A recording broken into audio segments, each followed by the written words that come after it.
Hello students, मैं पंकजा सिंह आज आपके समक्ष क्षितिज भाग 2 के सूर के पद लेकर प्रस्तुत हूँ।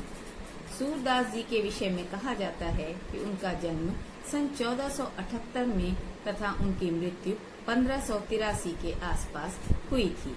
उनके गुरु का नाम था महाप्रभु वल्लभाचार्य जी। सूरदास जी ने 3 प्रमुख ग्रंथों की रचना की, जिनके नाम हैं सूर सागर, सूर सारावली तथा साहित्य लहरी। सर्वाधिक लोकप्रिय उनका जो ग्रंथ था वो था सूर सागर। सूरदास जी ने वात्सल्य और श्रृंगार रस में श्रेष्ठ कवि होने का श्रेय प्राप्त किया था। इनकी भाषा ब्रज भाषा थी। सूर के 4 पद आपके पाठ में प्रस्तुत किए गए हैं। ये उस समय की घटना है जब श्री कृष्ण राजा बनकर मथुरा चले गए थे।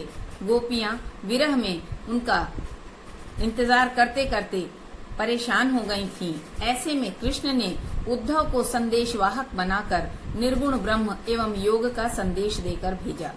गोपियों को उनका यह संदेश पसंद नहीं आया और यहीं से भ्रमर गीत प्रारंभ होता है। गोपियां उद्धव को भंवरा मानती हैं कि वो संदेश लेकर कृष्ण का गोपियों के पास आए। गोपियों ने व्यंग करते हुए उद्धव को भाग्यशाली कहा है, क्योंकि वे कृष्ण के सानिध्य में रहते हुए भी उनके प्रेम से विरत थे। इसका प्रमाण है उद्धव द्वारा दिए जाने वाले योग साधना के उपदेश। गोपियां योग साधना को स्वयं के लिए व्यर्थ बताती हैं। साथ ही उन्होंने कृष्ण को उनका राजधर्म भी याद दिलाया है। पहला पद, उद्धव तुम हो अति बड़ भागी, अपरस रहत स्नेह तगाते, नाहिन मन अनुरागी, पुरइन पात रहत जल भीतर, तारस देह न दागी, ज्यों जलमाह देल की गागर, बूंद न ताको लागी, प्रीति नदी में पांव न बोर्यो, दृष्टि न रूप परागी, सूरदास अबलाहम भूरी, गुर चाटी ज्यों पागी। शब्दार्थ, अति बहुत, बड़भागी भाग्यवान, अपरस अछूता, स्नेह स्नेह, तगा धागा बंधन, नाहिन नहीं, अनुरागी प्रेम से भरा हुआ, पुरैन पात कमल का पत्ता, माह बीच में, प्रीति नदी प्रेम की नदी, पाँव पाव पाँव या पैर, बोर्यो डुबोया, परागी मुग्ध होना, अबला यानी बेचारी नारी, भोरी भोली, गुड़ चाटी ज्यों पागी, जिस प्रकार चींटी गुड़ से लिपटी रहती है। भावार्थ, इस पद में उस समय का वर्णन है जब श्री कृष्ण मथुरा जाकर वापस नहीं लौटते। वे उद्धव के द्वारा गोपियों के लिए निर्गुण ब्रह्म एवं योग का संदेश भेजते हैं। गोपियां प्रेम मार्ग को पसंद करती हैं।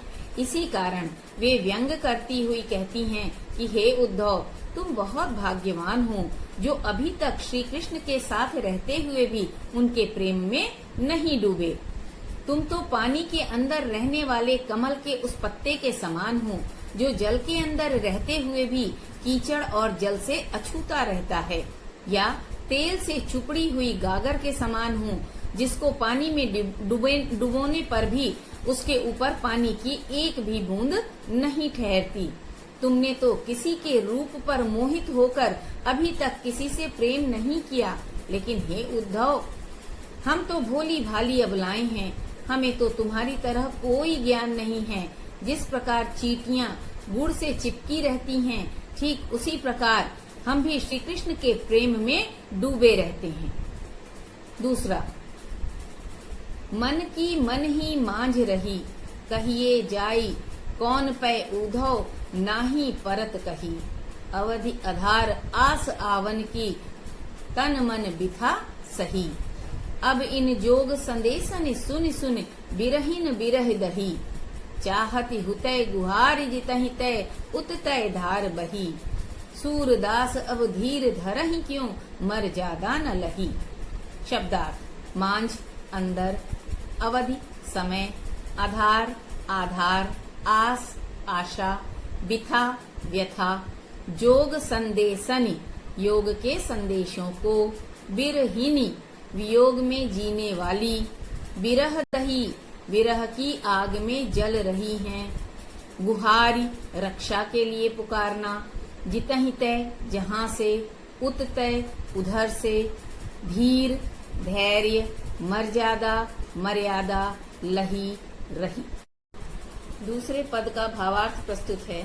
जब श्री कृष्ण मथुरा जाकर वापस नहीं लौटते, तब वे उद्धव के द्वारा गोपियों के लिए निर्गुण ब्रह्म एवं योग का संदेश भेजते हैं।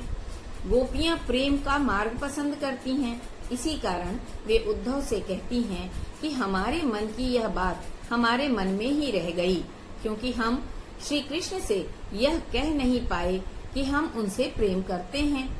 हमारा ये संदेश कौन जाकर उन्हें देगा।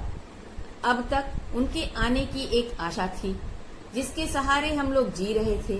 उसी के सहारे हमने अपने तन मन के दुख को काटा था। अब उनके द्वारा भेजे गए योग यानी योग संदेश को सुनकर हम विरह की आग में जल रहे हैं। हम जिधर से भी श्री कृष्ण के विरह की ज्वाला से अपनी रक्षा करने का प्रयास करते हैं, गुहार लगाते हैं, उधर से ही योग की धारा बहने लगती है। अब हम किस प्रकार धैर्य धारण करें। अब तो हमारे अंदर मर्यादा ही नहीं रही। तीसरा, हमारे हरि हारिल की लकड़ी, मन क्रम बचन नंद नंदन उर, यह दृढ़ करी पकड़ी, जागत सोवत स्वप्न दिवस निसी, कान कान जकरी, सुनत जोग लागत है ऐसो, ज्यों करवी ककरी, सुतो व्याधि हमको लय आए, देखी सुनी न करी, यह तो सूरत नहीं लय सौंपो, जिनके मन चकरी। शब्दार्थ, हरि श्री कृष्ण हारिल ऐसा पक्षी जो अपने पैरों में लकड़ी दबाए रहता है और उसे कभी नहीं छोड़ता। क्रम, कार्य, नंद नंदन, नंद का पुत्र अर्थात कृष्ण, उर हृदय, दिवस निशि दिन रात, जकरी रटती रहती हूँ, करुई कड़वी, ककरी ककड़ी, व्याधि रोग, मन चकरी जिनका मन स्थिर नहीं रहता। तीसरे पद का भावार्थ, जब श्री कृष्ण मथुरा जाकर वापस नहीं लौटते, तब वे उद्धव के द्वारा गोपियों के लिए निर्गुण ब्रह्म और योग का संदेश भेजते हैं। गोपियां प्रेम मार्ग को पसंद करती हैं, इसी कारण वे उद्धव से कहती हैं कि हमारे कृष्ण तो हमारे लिए हारिल की लकड़ी के समान हैं। जिस प्रकार हारिल अपने पैरों में लकड़ी को दबा कर रखता है, उसे कभी नहीं छोड़ता, उसी प्रकार हमने भी मन, कर्म और वाणी से श्री कृष्ण को अपने हृदय में बसाया है। हम तो जागते सोते सपने में दिन रात कान कान जपते रहते हैं। हमें तो जोग का नाम सुनते ही ऐसा लगता है जैसे मुंह में कड़वी ककड़ी चली गई हो। जोग रूपी जिस बीमारी को तुम हमारे लिए लाए हो, उसे हमने न तो पहले कभी देखा है, न उसके बारे में कभी सुना है। इसे तो तुम उन्हीं को ले जाकर सौंप दो, जिनका मन चकरी के समान चंचल है। हमारा मन तो स्थिर है। हम तो सदैव श्री कृष्ण से ही प्रेम करते हैं। हमारा प्रेम एकनिष्ठ है। चौथा पद, हरि है राजनीति पढ़ी आए, समुझी बात कहत मधुकर के, समाचार सब पाए। एक अति चतुर हुतय पहले ही, अब गुरु ग्रंथ पढ़ाए। बड़ी बुद्धि जानी जो उनकी, जोग संदेश पठाए। उद्धव भले लोग आगे के, परहित डोलत धाये। अब अपने मन फेर पाई हैं, चलत जुहुते चुराए। ते क्यों अनीति करें आपुन, जे और अनीति छुड़ाए। राज धर्म तो यह सूर, जो प्रजा न जाहि सताए। शब्दार्थ, मधुकर भौरा गोपियों द्वारा उद्धव के लिए प्रयुक्त संबोधन।